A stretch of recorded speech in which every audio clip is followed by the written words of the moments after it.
चलिए, आपका फिर से स्वागत है। कैलाश पर्वत है या कुछ और है, उनके रहस्यों की बातें हम कर रहे थे। इस एपिसोड में मैं आपको उसके आगे के एक और रहस्य के बारे में बात करना चाहूँगा, जिसे हमने नाम दिया है कि कैलाश पर्वत इतना पवित्र है, इतना रहस्यमयी है, तो उसके आसपास क्या है। अगर आप वो भी जानेंगे तो आपको लगेगा कि सचमुच एक रहस्यमयी पर्वत है ये। मैं आपको बताता हूँ इसके आसपास क्या है। चलिए, मैं आपको डिटेल में बताता हूँ कि इसके आसपास क्या है। क्या है कैलाश पर्वत के आसपास? पर्वत के रास्ते पर बहुत ही रमणीय तालाब मिलता है, जिसे गौरी कुंड के नाम से जाना जाता है। इसे पार्वती सरोवर भी कहा जाता है, जहां शिवजी की पत्नी पार्वती स्नान करती थी। कहते हैं कि इन्होंने अपने शरीर पर आए हुए झाग से श्री गणेश का निर्माण किया। Can you believe that? Can you imagine? इतनी शक्ति कि झाग से उन्होंने एक अपना पुत्र बनाया। तो कितनी बड़ी दिव्य शक्तियां होती होंगी शिव जी के पास, पार्वती जी के पास, हम उसके बारे में कल्पना भी नहीं कर सकते। तो कहने की बात ये कहते हैं कि यहीं उन्होंने अपने शरीर पर आए झाग से श्री गणेश का निर्माण किया और उसमें जान फूंक दी। अब इस पर मैं थोड़ा सा अपनी तरफ से टिप्पणी करना चाहूँगा। बात निकली है गणेश जी की। मैं जानता हूँ पूरे भारतवर्ष में, इवन बम्बई में तो बहुत बड़े भक्त बैठते हैं जो गणपति के विसर्जन करते हैं। उनको पता है एक गणपति की कहानी। मैं अपनी तरफ से थोड़ी सी उसको मैं मसालेदार करके मैं आपको बताना चाहता हूँ। देखिए, गणपति का निर्माण हुआ और क्या हुआ बाद में। ये पार्वती जी ने, जैसे कहते हैं, झाग से निर्माण किया। तो गणपति जी उनके बेटे हैं, ये उनको मालूम था, शिव जी को नहीं मालूम था। शिव जी कहीं बाहर गए होंगे। कहते हैं कि ये गणपति इनका बेटा था और जब ये पार्वती जी स्नान कर रही थी तो उन्होंने गणपति को बाहर खड़ा कर दिया। बोला बाहर खड़े रहना तो, और ये खड़े हो गए द्वारपाल बनकर। और फिर इत्तेफाक देखिए कि शिव जी आ गए, अपने घर वापस आए। तो वो जाके मिलना चाहते थे अपनी पत्नी को, तो उस लड़के ने कहा आप अंदर नहीं जा सकते। शिव जी बोले कौन है, छोटा सा बालक है और मुझे रोक रहा है। नेचुरली देखा तो था नहीं उन्होंने, क्योंकि निर्माण तो पार्वती ने किया। तू कौन है? हम कह रहे हैं कि आप अंदर नहीं जा सकते। अरे बाबा मुझे जाना है, ये मेरा घर है। बोला हमने कहा ना आप नहीं जा सकते अंदर। और बहस हुई, लड़का फिर खड़ा हो गया, बोला अंदर नहीं जाने दूंगा मैं आपको। अब शिव जी को कभी कभी गुस्सा तो आता ही, आप जानते हैं शिव जी का भोलापन भी मशहूर है, गुस्सेपन भी मशहूर है, तांडव भी करते हैं कभी कभी। अब उनको इतना गुस्सा आया कि उन्होंने ठक करके उसको मारा, उसका सिर कट गया। और जब अंदर गए तो पार्वती ने कहा आप कैसे आ गए? तो आप बाहर तो मैंने किसी को रोक के रखा था। बोला कौन था वो? बोला कौन था मतलब? वो हमारा बेटा है। बोला किसने कहा आपको? कैसा बेटा? तो फिर पार्वती रोने लगी और देखा बाहर आके तो पुत्र का सिर कटा हुआ था, रोने लगी। बोला आपने मेरे पुत्र की हत्या कर दी। बोला अरे बराबर, मेरे को क्या मालूम? बोला ये मेरा पुत्र था। बोला मुझे क्या मालूम? बोला अभी मुझे कुछ नहीं मालूम थी, मतलब मुझे इसको जिंदा कर दीजिए, मुझे नहीं मालूम, आप कर दीजिए इसको। अब शिव जी नेचुरली मना तो नहीं कर सकेंगे। अब उन्होंने कहा मुझे, तो अब उन्होंने अपने गणों को बुलाया, अभी एक काम करो, जहाँ भी जाओ ढूंढो पूरे जंगल में, जहाँ भी उनको पहाड़ों में जो भी पहला जात प्राणी मिले ना, उसका सिर काट के लाना। अब ये कहानी मैं सुना रहा हूँ, ये ऐसा नहीं कि मुझे मालूम, सबको मालूम है। इसीलिए कहते हैं कि उन्होंने गण जब बाहर गए तो उन्होंने उनको, अब देखो ये किस्मत में, डेस्टिनी में लिखा होगा या पूरी की पूरी कायनात में लिखा होगा, प्रकृति ने लिखा होगा, हाथी मिला पहला। अब उनका तो आदेश था जो पहला जीव मिले उसका सिर काट देना। गण ने उनका सिर काटा, हाथी का सिर लेकर आ गए। अब पार्वती कुछ भी बोले, इसके पहले शिव जी ने उसके ऊपर ऐसा जोड़ दिया। देखिए उस जमाने में भी शल्य क्रिया हुआ करती थी। हमारे ज़माने में हम कहते हैं हमने हॉस्पिटल में अभी शुरू किया, उस ज़माने में भी सर्जरी के द्वारा इसके सिर को कैसे जोड़ा होगा। तो उसके सिर को जोड़ा तो वो जिंदा हो गया, पर उसका मुंह बन गया हाथी का।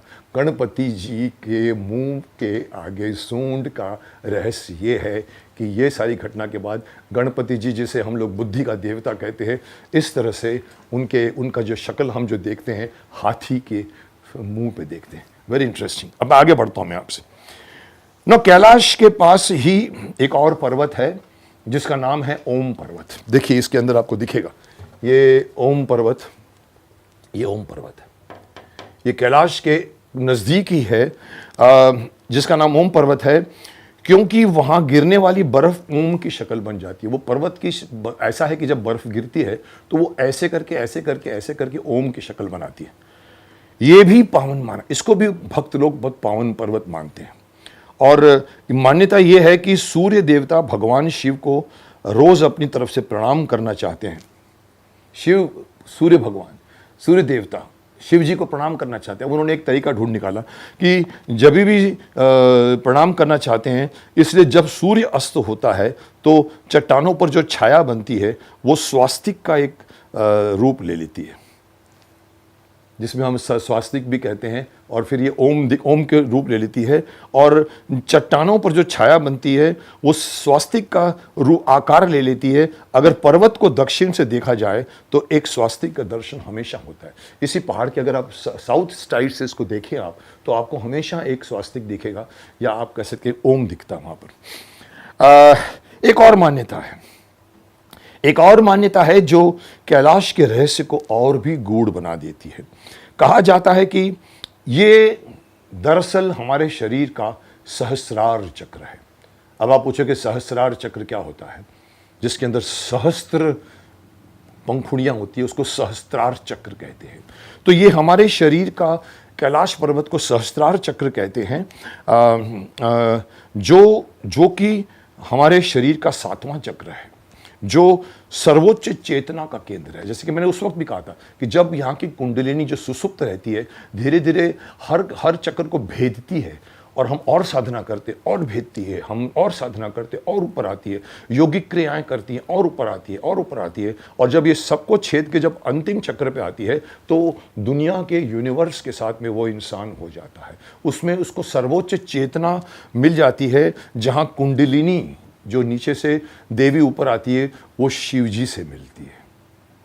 तो वहाँ शिव जी से उनका मिलन होता है। कैलाश पर्वत उसी सहस्त्रार चक्र का एक भौतिक रूप है। मतलब इन दी भौतिक रूप से ये कैलाश पर्वत 7वें चक्र सहस्त्रार चक्र को डिपिक्ट करती है। जो शिव शक्ति को अपने, वो ये भौतिक रूप है जो शिव शक्ति को अपने अंदर समाये बैठा है। सचमुच ये दुनिया का आध्यात्मिक केंद्र है। जैसे आत्मा परमात्मा से मिलना चाहती है, इसलिए कहते हैं कि यहां पर आप शरीर नहीं जा सकते।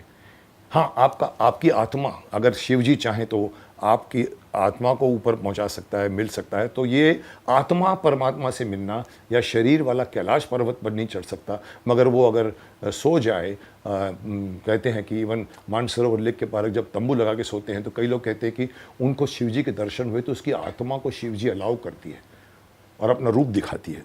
तो ये कैलाश पर्वत ये दुनिया का सचमुच आध्यात्मिक केंद्र है। कैलाश पर्वत की, अब मैं एक और चीज कैलाश पर्वत के आसपास ही है उसके बारे में कहूंगा, उसको यम द्वार कहते हैं। यम द्वार, जो मैं आपको अगर उसकी तस्वीर दिखाना चाहूं तो आप देखिए, ये यम द्वार है। ये यम द्वार है। ये यहां से, ये कैलाश पर्वत है, पीछे जो देख रहे हैं आप, और यहीं से परिक्रमा की शुरुआत होती है। ये तिब्बत में है कैलाश पर्वत। एक डार्चिन जगह है, जो यहाँ पर भी इसका डिस्क्रिप्शन दिया हुआ, डार्चिन से शुरुआत होती है। डार्चिन से ये 30 मिनट की कार ड्राइव पर आदमी वहाँ पहुँच जाता है। और तिब्बती लोग इसे चौर्टन कांग नागी कहते हैं, जिसका अर्थ है दो पैरों वाला स्तूप। एक स्तूप देखा होगा आपने, ये 2 पैरों वाला स्तूप है।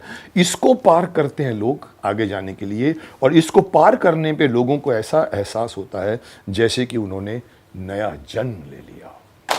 जी हाँ, यहाँ से लोग जो परिक्रमा करते हैं, आगे मैं आपको परिक्रमा के बाद भी डिटेल बताऊंगा। ये परिक्रमा कम से कम 3 दिन लगते हैं इसमें, और लोग उसकी परिक्रमा करते हैं। उसकी परिक्रमा का भी बहुत बड़ा महत्व है, जो मैं अभी नहीं बताऊंगा, आगे बताऊंगा। तो ये यम द्वार, ये शिव जी के पर्वत के बहुत नज़दीक है। यहाँ से जाके आदमी चढ़ता नहीं है ऊपर।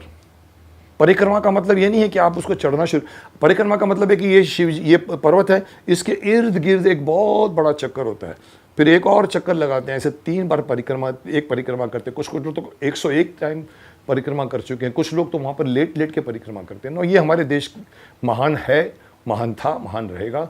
इसके बारे में मैंने आपको ये बताया कि शिव जी के इस वास के इर्द गिर्द भी कई ऐसी चीज़ें हैं जो इसे और भी रहस्यमयी बना देती हैं।